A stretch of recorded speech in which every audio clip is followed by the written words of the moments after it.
All right, I got another 40 Smith & Wesson ammo test for you here today. So we're going to test this Ammo Incorporated 180 grain jacketed hollow point out of my Glock 35 here. Why 180 grain and why out of a full-size pistol? Well, because 180 grain is what I saw, and because this Glock here is the only 40 I own. So there's a close-up for you on those.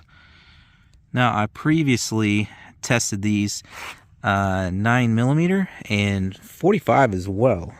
Focus. So if you want to go check those out, I'll put a link in the description to those. And if I recall correctly, they actually did pretty decent. Like I don't think they're the best rounds in the world, but they perform pretty decent for the price point. I've been seeing these. No, my gun's gonna slide on me there. I've been seeing these a lot for like 50-60 cents a shot. So it's a box of 20. But oftentimes I'll see these for like $10, even local for that price, maximum of 12. So, you know, it's budget-minded defense ammunition. But again, from what I can recall from the 9mm and 45 test, performed pretty decent for the price point. So we're going to try 40 Smith & Wesson out today and see how it does. So like I said, 180 grain there. Sorry my fingers are dirty and whatnot. I've been digging around this mud and the gel in the previous test. They're advertising the muzzle velocity 960, which equates to 368 foot-pounds of energy. Going to be shooting in this Knox Ballistic Gelatin here. This is a fresh block. This was a catch block for a 22 test I just did, so this will be our catch block. Will come in this way. I'll flip them around. So again, Knox 10% Ballistic Gelatin. It is BB calibrated. As you can see, it's plenty cold out today because you want the stuff at 39 degrees is optimal temperature, so we're definitely cold enough there. BB calibration today is coming in at 3.5 inches, so pretty good calibration as well. I'll get my chrono set up here in front like I always do, but I can't make any promises on these numbers on the chrono. The last few videos I did where I had my chrono up here, I was kind of like acting up and not wanting to read, and then I'd get like extremely high reads, and then when it seemed like it was reading right, we were getting extreme spreads of like 120 feet per second with good ammo. So I think it's on its way out. I don't even know if it's going to work today, but I just don't have the money to replace it yet. So this is probably the last gel test today for a while until I can get that thing replaced. But just keep that in mind. The chrono might give us kind of erroneous results if I can even get it to work today. So I usually always do a single layer of t-shirt for the first shot, and then the second shot I'll do 4 layers of denim.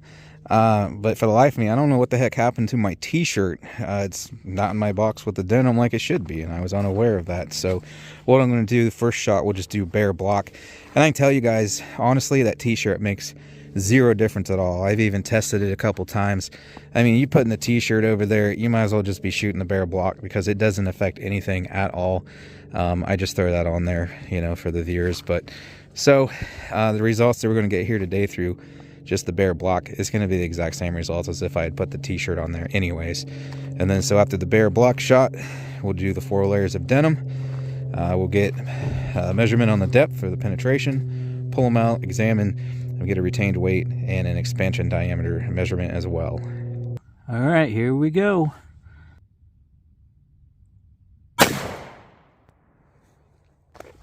Let's see here.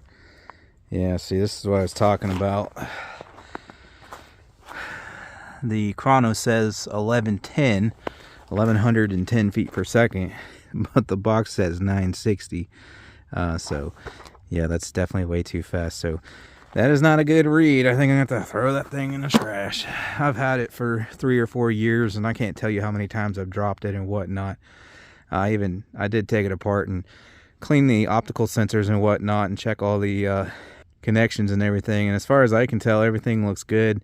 You know, all the lenses and everything's cleaned off. It's just, I guess the I don't know, maybe the sensors are past their prime or something. So anyways, looks like we got a good hit and a good capture, and holy crap, that is a it's probably because I was just shooting 22s, but that looks like a massive cavity, and I think it is, even though I was just shooting 22s. That is, yeah, we'll get a measurement on that. That's getting close to 3 inches there.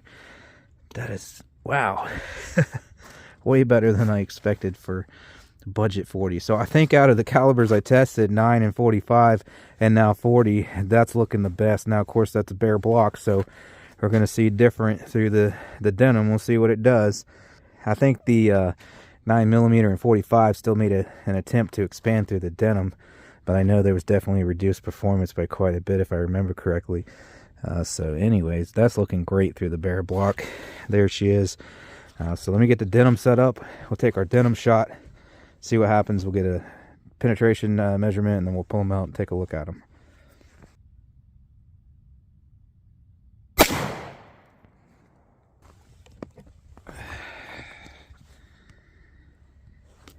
All right. Yep, she's say there now 1087, which is still way too high. And I did try a new battery too, by the way, so it wasn't that either. So time to throw this one in the dumpster. It served us well. I gotta get a new one. So there's entry there for that one through the denim. Wow, that is not a bad cavity. These things are massive, guys. Holy crap. Let's see what happened here. Oh my, it's right beside the other one. I didn't expect that. Almost always you get further penetration when you shoot through the denim because the bullet doesn't expand as much. Therefore, there's not as much drag because it's a smaller diameter and they will penetrate further. But massive cavity, and it's right next to the other one. So did we get lucky and it did just as good? Surprisingly, especially for budget ammo. I don't know. Let me shut up and get it out of there and find out. Man, those things are just devastating. So our penetration, I mean, they're both literally the exact same depth. So 17 inches on the penetration there, and those wound cavities are just freaking amazing.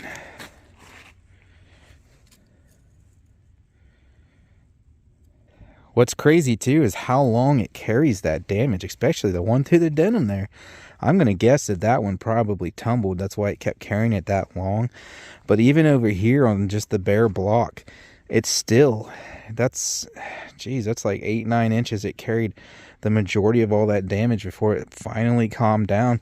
I don't think I've ever seen cavities out of 9, 40, 45 that carried that much damage that long. The closest one would have been a 45 with like 600 foot-pounds of energy that I tested in a older video. It was most powerful 45 ACP ammo you can get.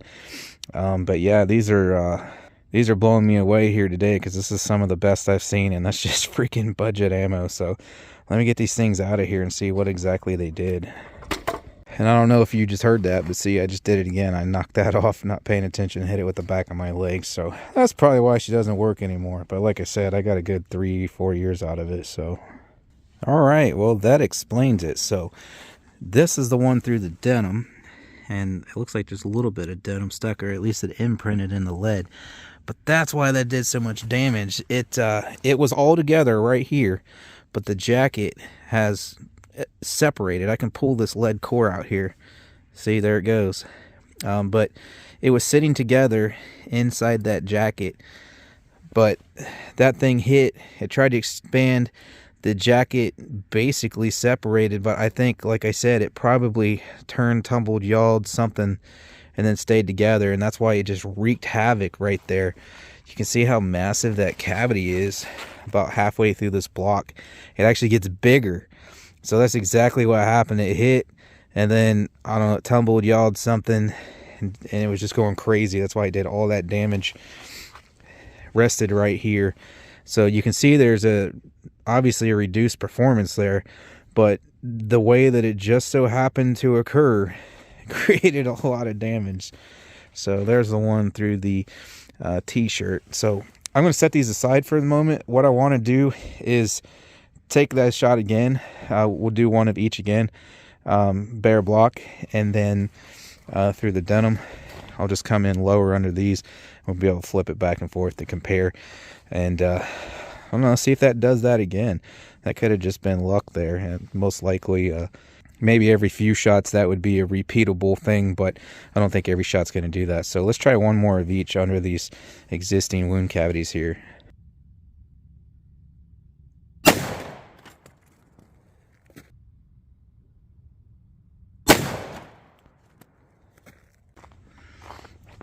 I had to hurry up here. My blocks are getting frozen. I wasn't kidding when it said it was 20s out here. So there's the entry, second one through the bare block.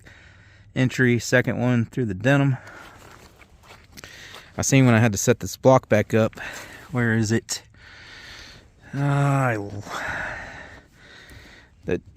first one's in here. Now where's the second one? The second shot through the bare block. And there's the one through the denim that we just took. But through, yeah, there's denim. Hey, it looked like it did a little better. And bare block, that thing looks huge. Can't wait to get it out and see what happened. What I wanted to make sure, because I'm shooting at a slight angle, that we didn't hit the table, that would affect that. Nah, that's all still in there, 100%. See, there's where she, well, either way, you can see these exit holes still well within the block. There's the entries. So, you know, it didn't hit the table or nothing. Those stayed in the block the whole time. So I'm not sure why the second one through the bare block had much less penetration. But if I had to guess, it looked like it because it mushroomed a lot more. And yeah, that thing through the bare block is just absolutely massive. So that's why the penetration was so much less on that, because it got so much larger than the first one through the bare block. So that'd be about 13 inches of penetration.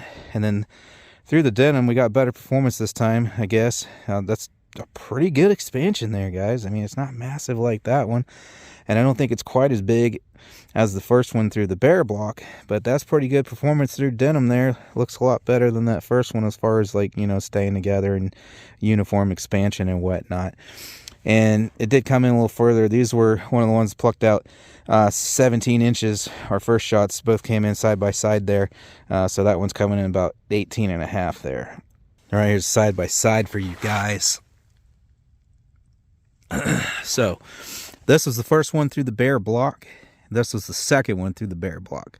So you can see that one's just absolutely massive by comparison.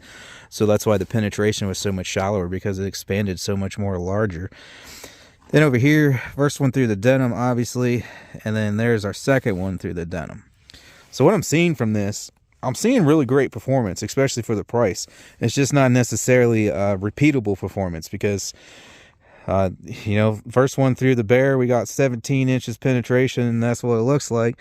And then the second one, you got way bigger expansion and thus way less penetration. That to me doesn't really matter, because it's still, they both came in FBI required penetration depth, met the minimum and maximum, didn't over penetrate, didn't under penetrate, and massive cavities.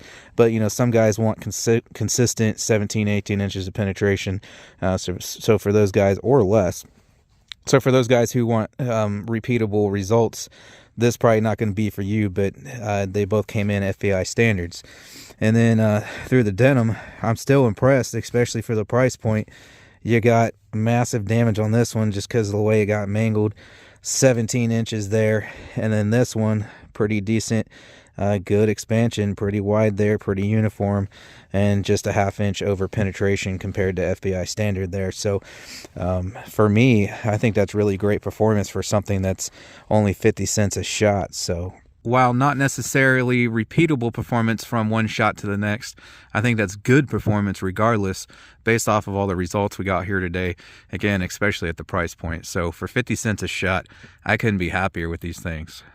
Now keep in mind, that's from a full-size pistol with a 5.3 inch barrel, so we're getting maximum velocity out of these. So if you use the shorter barrel through the bare block, this probably wouldn't have expanded that much. It probably would have been more like this one. And then through the denim, you're going to see some reduced performance with lower velocities. But that's our results today out of the full size. All right, so we get a retained weight, and then we'll get a measurement. So keep in mind that there's a bunch of that gel crap and stuff stuck under the pedals. Once again, sorry for the dirty fingernails. I've been digging through mud and dirty gel for bullets. First one through the bare block, 148.1. So it definitely lost a decent amount of itself through the block. It's supposed to weigh 180. I did see little fragments and shards in there from a lot of the shots. I'm curious to see how these two compare, because that one expanded so much more. 148.1. And surprisingly, that one held on to more of itself, which is probably why it's so much bigger than, I guess. So that one like shed lead as it ripped through, and this one held on to most of it. So that being the fact, you got 174.8, so that's pretty good weight retention on that one. First one through the denim here with the jacket, 180.1, so that's all of it right there.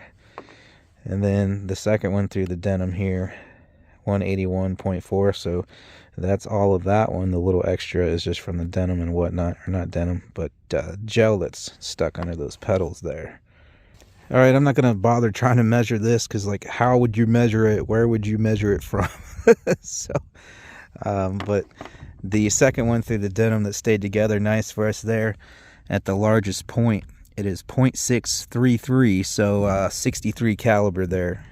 All right, now this is the first one through the bare block, and thanks to that copper pedal sticking out far there, the widest point on that is 0.732. So 73 caliber there on that one. Now let me get a measurement just from, like, let's exclude that one tab sticking out there and see how wide it is. If you skip that one big copper tab, which is that one sticking out the top right there, as you can see, then the widest point you get, 0.616. Then that second one through the bare block there, absolutely massive, coming in 0.826827, so 82 caliber. Absolutely massive expansion on that one. Again, if you're just now tuning in because you skipped to the end, sorry about the dirty fingernails, digging in dirty gel block and mud and whatnot. It's kind of unavoidable. Yummy. Alrighty then, that about does it for this one. Like I said, link in the description if you want to see the 9mm of those tested, and also the 45. If you guys want to get yourself a little scale, micrometer, shooting bag, chrono that works, steel targets and more, links in the description for that. As I said, that does it for this one. Check out the 9 and the 45 versions linked in the description. I appreciate you stopping by and watching, and I hope to catch you on the next one, guys.